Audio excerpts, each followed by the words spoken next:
That sounds very, very good. Where are we at here? In Arizona, folks, right? Yes, we do.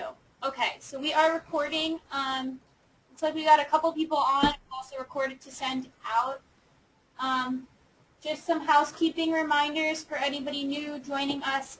Everyone's muted just because of the background noise, or some people are at work, some are home, and whatnot. But if you want to ask a question, you could either press the little button that looks like a hand and raise your hand, and I can unmute you, and then you can talk out loud.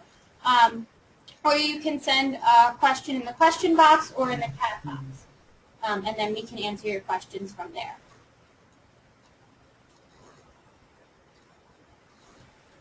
All right. All right, so I'm going to give you control, Earl. All right.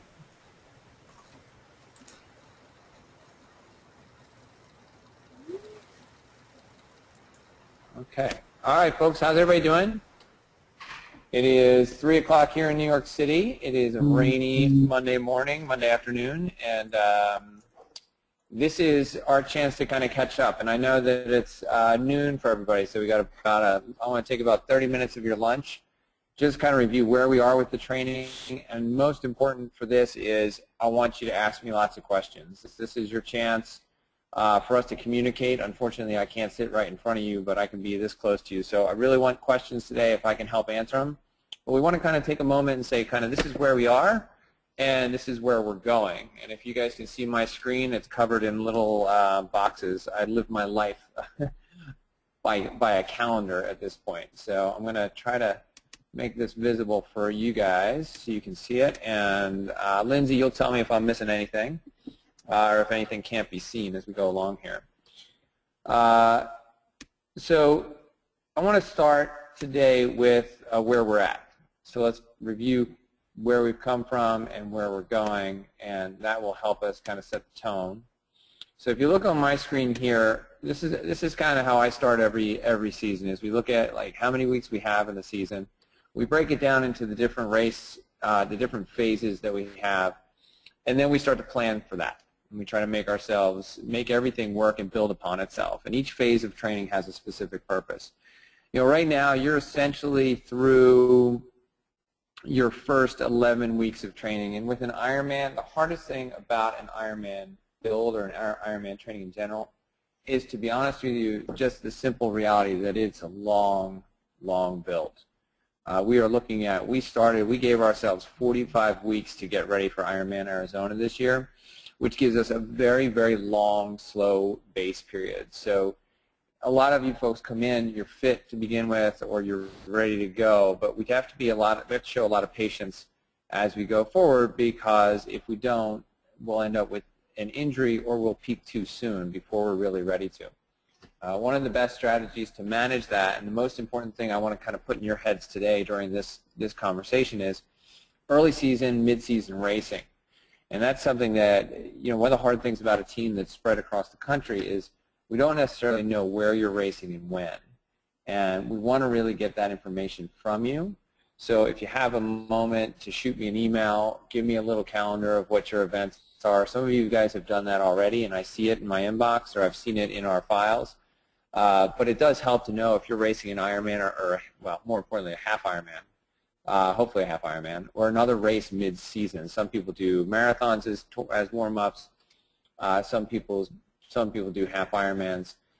We definitely work in specific workouts that we want to see you do. But the more we know, the better we can plan and help keep you on track. Because I don't want to make this, we try to make this as tailored to you as we possibly can. So the more information you provide us, the better we can do that. But if you look at the different colored icons here, you know, we've gone through the base phases. This is not really a build. We're just starting our real build phase probably now. And what I have here, you see this yellow, this is what I'm talking about. The end of May, the beginning of June is what we consider kind of a peak race period, where we expect folks to either be doing racing or at minimum peaking out of this first kind of build phase, this first phase of training. And then we're going to spend a little time in transition. So the end of June becomes a transitional area. It's either you're doing that final race, that final half Ironman, before we switch gears, or you're giving yourself a little bit of a mental break. And one of the things we like to see there is a little bit of a change in your training approach, whether it's getting off the bike a little bit and doing a little bit of mountain biking or doing something to kind of switch gears a little bit, maintaining your endurance, continuing the build, but taking a little bit of the pressure off yourself as far as like the build goes. And we'll get more specific with that as we go forward. You see your teammates here. I do have this is my master calendar here, but you'll see this is actually not happening here. But we do have a training camp coming up towards the end of the season that'll help tune us up. You can also see over here I've got marked here, we'll call them metric Ironman. We do that 8 weeks out, and then we try to do another one probably right down here about 4 weeks out before the race day, and those are some of the key workouts. So I hope that gives you guys a sense of kind of where we're going. But the big picture item is we're building up our huge amount of endurance here. We're building up to either racing or to a little bit of a peak here mid-season to kind of see how high we can go. We're going to switch gears and we're going to rebuild again, and now we're going to layer in another heavy dose of endurance and longer distance training. So we're not going super heavy distance, high distance training here, but we'll start to get into it in that late part of the summer, just when it's getting nice and warm for you guys so you're really ready for it. So that's the overview of this calendar. The other thing just to look at, now you see all the training periods and phases, just to get a sense of what we look at phase-wise. This is training peaks, which some of you guys know very well. You know, the periodization is the other thing that we talk about, and the periodization is really important because it helps us understand what the goals are for each stage. You know, we do our preseason. We've gone through a lot of that. Again, we've got a lot of time still before we have to really think about racing, our A race. But here you can see you're preparing for the body for the training. You know, everything builds on itself. So during one phase, you're preparing for the next. And the most important thing you should be thinking forward to is in preparing for a race, you're going to build your fitness first. Then we're going to practice the skills it takes to be a racer. And then we're going to start to practice racing at pace. So if you look at where we are here, we're in our base phases, basic abilities. When we talk about speed skills, we talk about things like, you know, perfecting our pedal stroke, perfecting our technique in the pool, making sure that we're not afraid of open water swimming, things like that. We then begin to build the foundation. So here we start in that base 2. We start to build up things such as, you know, just general hours and your ability to apply force to the pedals on the bike. You know, you guys went through a little bit of that hill and force development stuff that we've done. In the next couple of phases, we move on to the next phase where we're going into things like testing your fitness, you know, and really trying to move you into longer workouts. The build phases, which is kind of what we're going to start to tap into, and let's focus here, you know, more race qualities. So things, what we talk about, like where we've been talking right now about doing things in a VO2 max zone or doing things in an endurance zone or doing things in your tempo zones. You know, we've built the force, we've built the fitness in those zones. Now we want to apply those zones to workouts that simulate your races. So doing more brick workouts, doing things that are going to require you to hold those zones for a specific amount of time.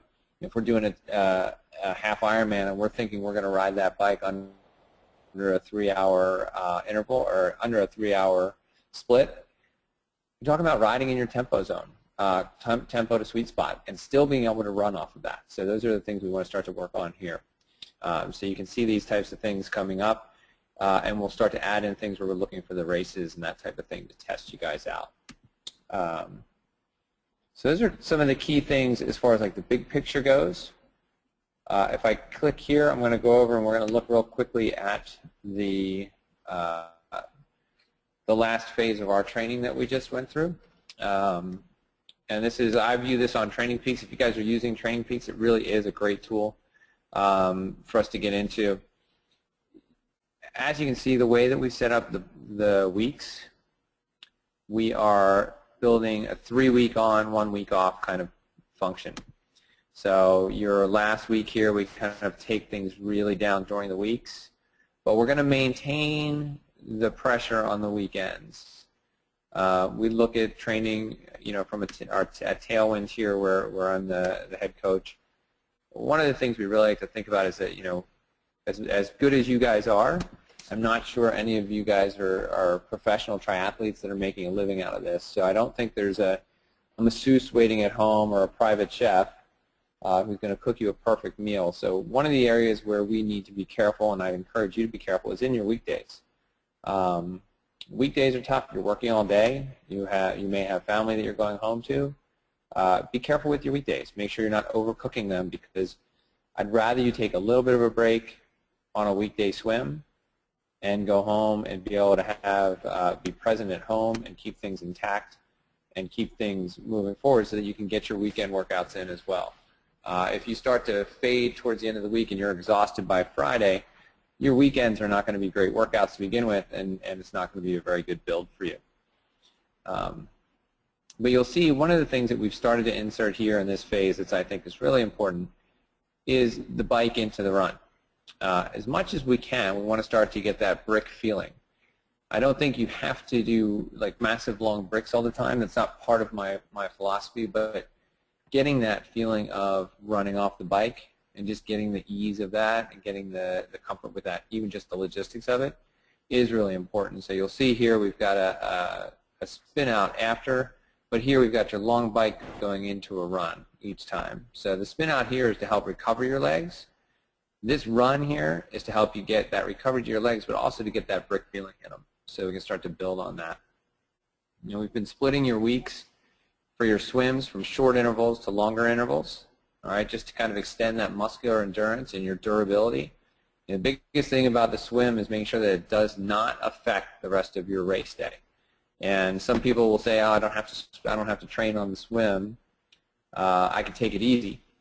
And what happens is they don't train for the swim, and then they get out and do it. And it wasn't that hard. And no, but it did take them longer than it should have. And it's time that was spent that they could have been on the bike and running. And it's also an overload for them, just in general time out in the water. So we do want you to train the swim. We want you to get these 2 swims in per week at least. And we'll start to show, you'll see things as we move forward. We'll start to have longer weeks and some longer swims in there as we get into our bigger build phases. On the bike, we've been looking at hill climbs and some power intervals. So you see if I open this one up, these are good, great intervals, 7 times 3 minutes of building with a 3-minute recovery. You know, the idea here is to really build that gear. So you see, keeping in the same hard gear the entire build, what you're doing is you're working on your force within the pedal strokes. You know, by driving hard into the pedals and really working at those lower RPMs, you're able to build your pedal stroke and really focus on how the teeth, essentially the teeth of that big chain ring, bite into that chain and drag that wheel around. So it's a great drill for pedal development, something I really like to see from my athletes doing all the time. And on the run, you see here, so I've had some people say, well, these are pretty easy runs, but they're not that easy if you're doing them right. If you look here, you can see a tempo run, a 14-minute tempo effort with 6 minutes of recovery in between. And your tempo effort is, I like to define that as, if you don't understand it, that's your comfortably hard. So it's comfortably hard. I'm going to move for 14 minutes. I'm going to work comfortably hard. I can hold maybe a 3 to 4 word conversation with my friend as I'm working my way down the road. But not too much more, and especially in that last few minutes, I probably am not going to want to talk to them too much. But it's not going to end in a big sprint. And what these are going to do, these are going to develop that ability to really run and keep that muscular endurance and keep the integrity of your stride when you're tired. And that's what a tempo run is all about. We really want to get that change and that ability to hold things together, keep your form, keep your posture, and really run strong towards the end of each one of those efforts.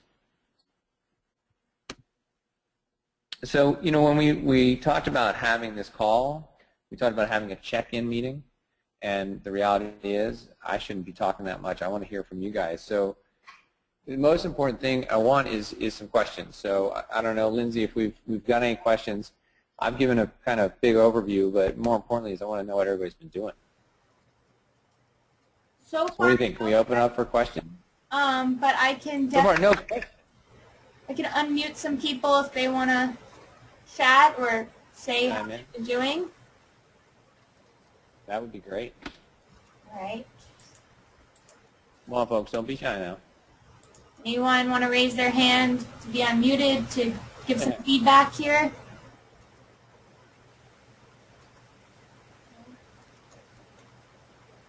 Looks like we've got 4 people on the line. Okay. Well, let me ask you guys a question then. Here, I'll ask a question and you guys can chime in. What have you found to be the most challenging workout so far?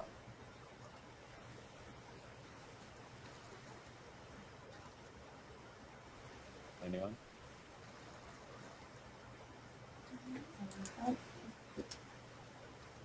Okay, we got one person. Petra, I'm going to unmute you here so you can talk live. You there? Hello? Hello. Hello. Nice to talk to you finally. I got a big accent, so I don't know if you can understand me right, but... I got you so far. Okay. Yeah, so I'm doing the Calgary Marathon in June the 1st, and I'm just finding the runs a little bit too short, so I'm pushing now to 3 hours, but I'm not sure if I should do that or take it shorter. Aha. That's an excellent question. Can I ask you a little bit, in the 3-hour runs, how far are you going? Right now I run about between 25 and 30 Ks. 25 and 30K. You know, my concern with a 3-hour run is that it's hard to recover from. Your body just doesn't recover very quickly from a 3-hour run. So you're running the Calgary Marathon on June 1st. Yes. Right? So that's June 1st. What I would say, now are you doing the rest of the workouts as well as this one long run each week? Yeah, but I have to say you're quite right. Last week I did a 4-hour bike ride and one after that, and I did a lot of swimming, and I did a 2.5-hour run last week, but I kind of completely killed myself with it. I for 2 days afterwards while I worked, I didn't train at all because I was too tired. Yeah. So and then I start cycling again. So that's what I was wondering. I kind of feel scary to not do like the 30K runs, but then. Yes. I completely kill myself and have to skip out on other training, so I don't know what's the right thing to do. So here's what I would say. First of all, you're doing Ironman Arizona, so you've got a lot of time on your hands. So this is a perfect example of training for that, peaking for your B race, which would be the marathon, and then allowing yourselves. What I would say is I would take these bike rides for you down to 2 hours each weekend. So take them down no more than 2 hours and shorter if needed. Okay. If you're running for 3 hours, if you're doing that's the problem with running for 3 hours. No matter what you take out of your week, you still need 2 to 3 days of recovery after that. So how many of the 3-hour runs have you done so far? I started 2 weeks ago, so I did 2. I have one planned tomorrow, but then I have a 4-hour bike ride planned on the day after tomorrow. So I don't know what to do with that. I'm doing a half Ironman as well a month later. A month later, so that would be on July 1st. I'm not sure what date it's the Calgary one. I have to look up the date. I think it's July 15 or something like that. Yes, that makes sense. So here's what I would suggest. I would love to see you do the following. I'd like you to take your runs, and I'd like your bike rides don't need to be more than 2 hours right now until the marathon. But I'd like you to alternate your 30K runs, your 3-hour runs. I'm seeing you're running around 10 minutes per mile, which is about, what is that, like 5:30 per K? When I'm running really easy, it's 6 minutes per kilometer. That's, yeah, I'm thinking in kilometers, but on average I run about 45. Okay, that's good. Yeah, you're getting my, you're testing my math skills, which is excellent. I appreciate that. So here's the quick solution, and for the other folks listening, this is important. Like, this is exactly what I'm most concerned about, which is trying to mash it all together. So if we add a 3-hour run on top of a 4-hour bike, like, that's going to be too much, and your body's going to break, and that's something that will derail your whole season. So I'd like to see you do. I'd like to see the runs, the long runs, alternate. I'd like to see a short run next week, and then keep a 2-hour bike ride, and then the next week, if you want to do another 3-hour run, that's great. Keep the 2-hour bike ride. Never ride more than 2 hours. You can even ride 1 hour just to spin your legs out. The bike will be your recovery. then the next week I still wouldn't like to see you do another 3-hour run. I'd like you to do maybe 2 hours of running, but no more. Do the 2-hour bike ride, and then build yourself up so you're doing 1 more of the 3-hour runs. Okay.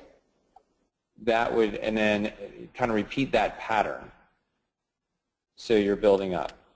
If you're able to do them, that's great. So you're essentially doing a, what did I say now? How did I have you do that? I got that right. I forgot. You're alternating. Yeah. Every week, your long ride is going to be 2 hours and no more. Okay, and then that makes a lot of sense. Like I thought it was just that I had a bad weekend, but I felt so extremely tired. Normally, I work 12-hour days, so before my job, I get out at 4:30 in the morning. At 5 o'clock, I hit the road and do like a 5 or 6K run before I go to work.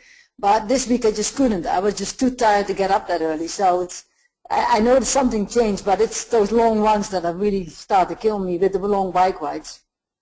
Right. So you need to separate them. You need to separate the long runs. You need at least to be either a week, maybe even 2 weeks between long runs. Okay. So if you do if you were to do 2 more 3-hour runs before your marathon, I would be perfectly satisfied with that as a coach. Okay. Okay. Yeah, I always think I need to convince myself that I can do like at least a couple every, like 3-4 months after each other. But yeah, I just should be taking it easier, I guess. They're great. They're great for your mental state, but they're not huge physiological. They're not going to create the physiological change that you need. If you do them over and over again, they're just going to dig a hole. But if you do 1 or 2 or 3, they give you those kind of big, what they call super compensation opportunities, where you compensate to the big move. But if you don't recover properly from it, then you don't actually get the benefit from it. So give yourself 2 weeks between those, and that would end up, if you do that, that's going to give you plenty of time to recover. Your biking and the swimming that you're doing alongside of that and everything else is probably going to keep you in great shape. So that's the other thing to keep in mind. If you're swimming and you're biking alongside of the running, your overall fitness is really high. So you need the mental and the a couple of these runs to give you that super compensation and the mental boost to get you through race day. But don't overdo it. It's going to end up hurting you, and I don't want to see that happen. Okay, thank you very much for that. My pleasure. Yeah. Keep me posted. Please let me know. And again, you guys, if there's emails, if you've sent me an email and I haven't responded, please let me know because I wouldn't know. But if you have questions, please feel free to email me. Myself and Megan, who's the other coach here with me, are very happy to respond and help kind of guide you guys through. That's what we're here for. We have 2 other questions actually. Petra, I'm going to mute you again. Excellent. Oh, this one comes from Brett. He said, how do I pull this plan into my training piece? I'm using it, just haven't found how to pull it in. And Brett, I'll unmute you if you have anything else to add on to that. Okay. You should be able to, when I send it out, the email, did you get a link to the plan? You should have gotten a link to the plan, and it should be literally as simple as when you click on the link, you'll download the plan, and it'll show up in your Training Peaks account, and then you just have to apply that plan to your account. So I'll show you, actually, one of the things I can show you here is if I go in here, I think I can do this on my computer. So we go to, let me log out of this. If I go to Training Peaks,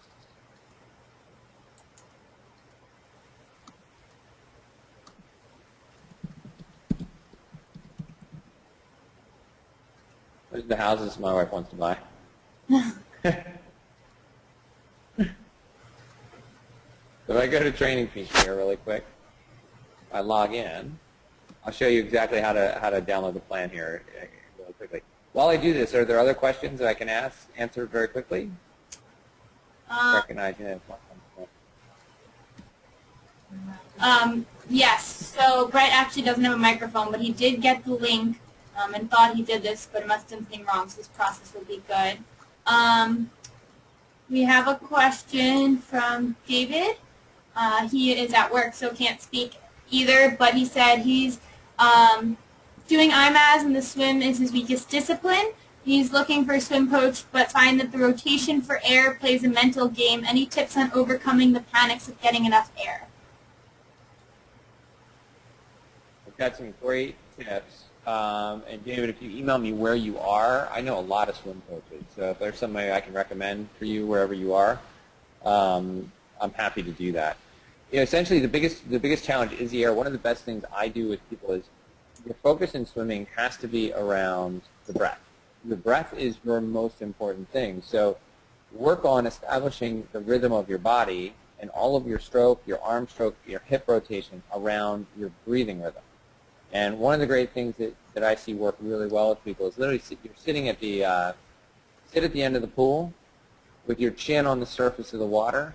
Take a breath in, put your head underwater, exhale, just at a normal rate, not a long breath, not a short breath, just a normal rate. Exhale into the water, come up, bring your face up, take a breath in, just a short breath in and a long breath out. Short breath in, long breath out.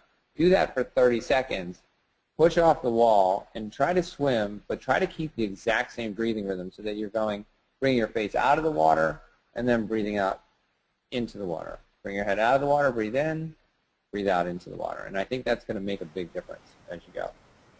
Awesome. And he, now, if I am going to, yep. To follow that up, he said he is in Tucson, Arizona during the week and North Scottsdale at home on the weekends. So I have a good friend, Misty Hyman. I'm not sure if she's in Tucson or Tempe. I'll find out. Do you know Misty was an Olympic swimmer? She was, but she does swim lessons out there. It's one of her big things. Let me find out. I can't remember exactly where she is out there. But you're Tucson. I'm sorry, Tucson during the week. And North Scottsdale on the weekends. All right. Let me shoot her an email. And David, if you get your email over to me, mine's earl@tailwindendurance.com. I will find out if I can get somebody hooked up with you and see if I can get you there. How's that sound?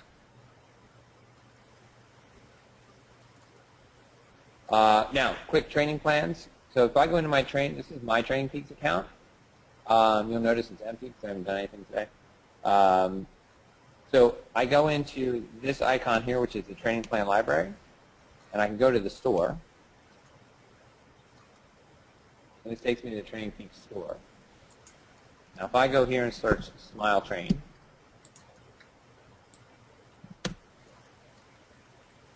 there's a couple of these here. Now you see these are old plans, and that's one of the issues that might be happening. These are the old plans. So where you need to go is, you can search under Earl Walton.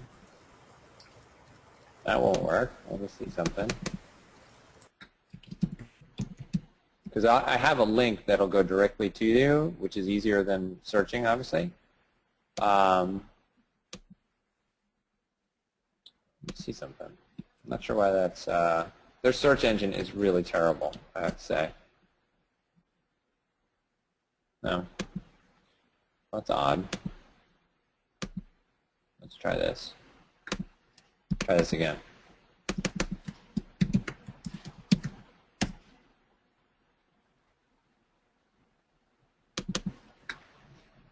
Actually, let me just do this.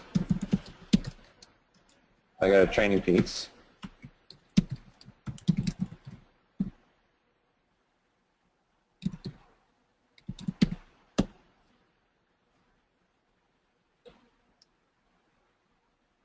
That didn't work either.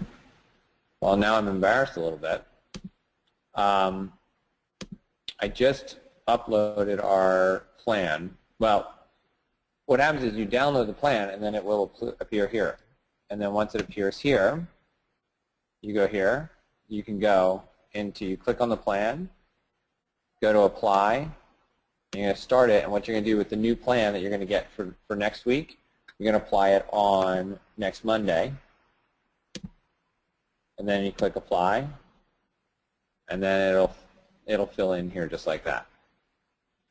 So I will do this. I will send you the link for the last plan. If you send me an email, just send it to earl@tailwindendurance.com, and I'll send you the actual link.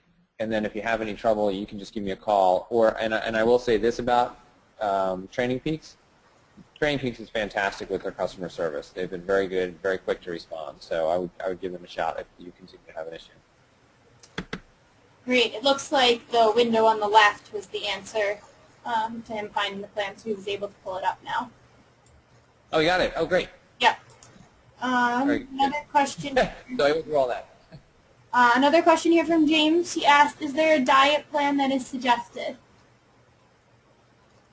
A diet plan is tough. We will be having a webinar with a nutritionist, I believe, in the next couple of weeks. I have to tell you guys, one of the things that I think that is one of the greatest things happening right now with the athletes I coach is what we call a metabolic efficiency training, which is MET. We've had huge success with the athletes that we've been training with this plan. It is something by Bob Seebohar, Seebohar. He is the head nutritionist and a head coach at USA Triathlon, and we've had really great success with that group. But the metabolic efficiency training is something teaching your body to use fat as fuel and not relying so much on the sugary carbs that we've been doing for so long. But we will have the webinar for the nutritionist. I don't know the date of it off the top of my head, but I know it's coming up relatively soon. I don't know, Lindsay, do you know? I do not know off the top of my head, but we can send that out as well. Yeah, it's coming up pretty soon. I know Sarah's on a flight home right now from New Orleans. So. Do you have anything else you want to add on to that? I can, for more specific questions, I can unmute you. Sure. What do you think? Are you looking for more like, you talking about diet, like general day-to-day diet, or are you looking for more like race type stuff? A bit of both. I find that I've been focusing just on vegetables and protein and stuff like that, and I have maybe one cheat meal a week. Mm-hmm. But I find I'm like, I just started now just bringing, I started bringing like little snacks on my long days, but I just started getting into the carbohydrate booster things, you know, from the health store, like the carb loads and stuff to put in my water bottles. Right. So do you suggest doing that? Using like Carbo Pro? The Carbo Load and Carbo Pro and stuff. Yeah. I mean, I've used Carbo Pro lots for a long time. You know, for what you're doing, you know, it becomes a very individual thing, the nutrition, and from an exercise standpoint, it comes down to a lot of teaching your body and kind of trial and error of what works. You know, but the book that, now I can't remember the name of it off the top of my head. It's a metabolic efficiency book. I literally just had it out. But metabolic efficiency is what it's called. It's worth a read. I mean, just reading the book alone is worth, you know, you go see a nutritionist these days. Reading the book, it gives you a little bit of the strategy and just can start you down the road. I mean, the simple reality is matching the amount of protein you take in with carbs is a great way to kind of clean your body out, teach your body how to use fats for fuel instead of relying constantly on breads and cookies and sugars and all the other things. Yeah. And the levels and things that I say is tremendous. So, you know, one of the things that they always say is they say, like, if you take your hands and put them in front of you, the idea is, like, if my left hand is carbs, my right hand should be protein. So they should match in size and amount every time I go to eat. So one of the things, if you look at those carbo load things, you know, there's a ton of carbs, but there's no protein to balance it out, which is why you'll get a spike and then you drop off. So, well, that's what Lucia, but like I said, sorry, go ahead. Yeah, I was just kind of experimenting with it because I used to go on rides with just like hardly anything. And then I started I just made like a peanut butter sandwich, like an organic peanut butter sandwich just to take with me. So that would spike me up, but I would come down pretty hard towards the end of the ride, like halfway through, you know. So yeah. I find the Carb Pro is actually pretty good, like to get me through the ride, right? Yeah, the Carb Pro I've used for a long time, and I use that for a long time, and it's definitely one of the things that I find. It's very clean, it's very easy. I usually do it without mixing it with anything other than water. Yeah, that's what I do. Because then it doesn't mix, like the sugars don't mix, and it doesn't give me any kind of problems with my stomach. But the other things to think about, when you're experimenting are, one, you want to experiment with how many calories you're taking in per hour. Calories, carbohydrates, however you want to look at it. But trying to balance that off so you can take in as little as you need without feeling like you're hungry. And that's one of the big tricks, and testing that at different temperatures. The other thing is electrolytes, and making sure you're getting the right amount of electrolytes, because you are going to race in the heat. No matter how cool your race is, it's still going to be hot, and you're still going to sweat. So you're going to need to replace. So either salt pills or something else that can kind of help balance that off is important. Cool. What was the name of the book you were talking about, Earl?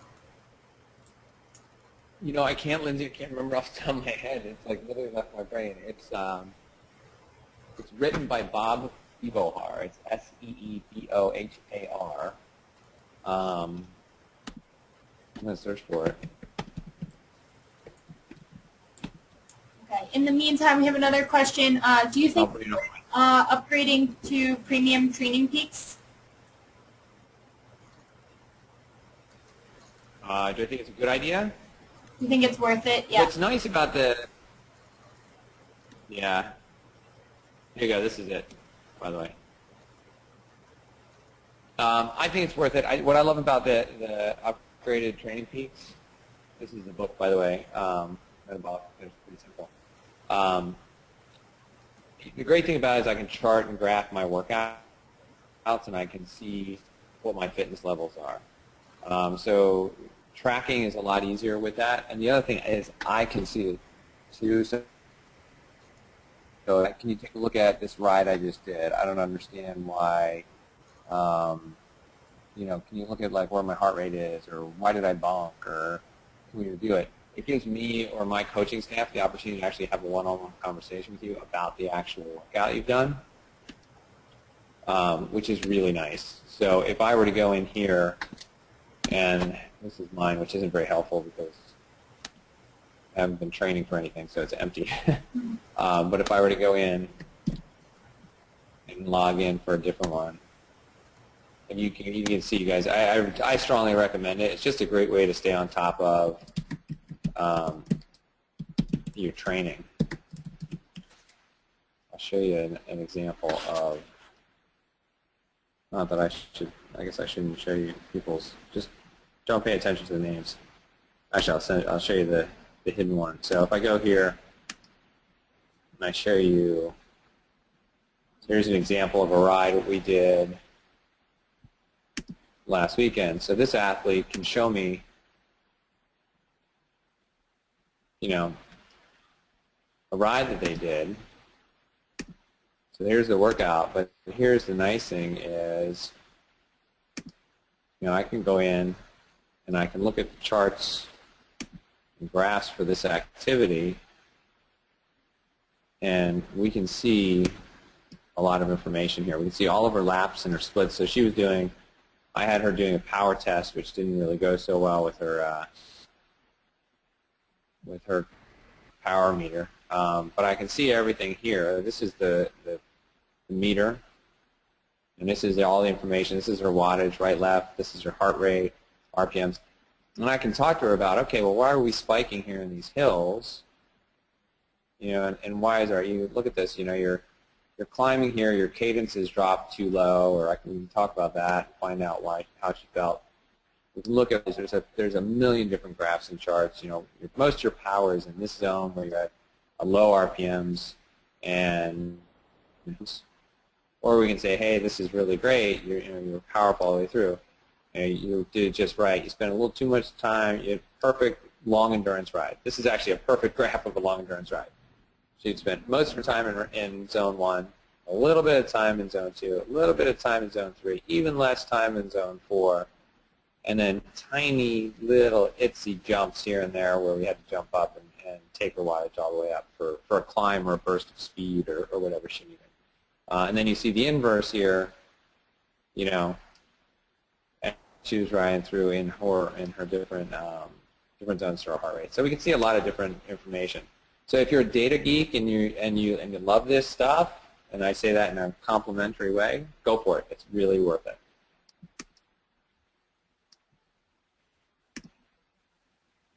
Let's see if there's anything else here. We have another question here. Is there a big difference from road bike to tri-bike? Yes, there's a huge difference, but there's also a huge difference in your comfort level. So depending on your racing, where you're racing, it can make a big difference, or it could be no difference at all. The races that we're doing, like in Arizona, I really strongly recommend a tri-bike. It is a long, flat, windy course. You have enough time to master the tri-bike, if you will, which is, it's like any tool. If you don't know how to use it well, it's not going to do any better for you. But in Arizona, it is long, flat, and windy, and being in a tri-bike, especially for that distance, it's a great comfort, and it'll make a big difference for you. So if you can do it and you have the means, I say go for it.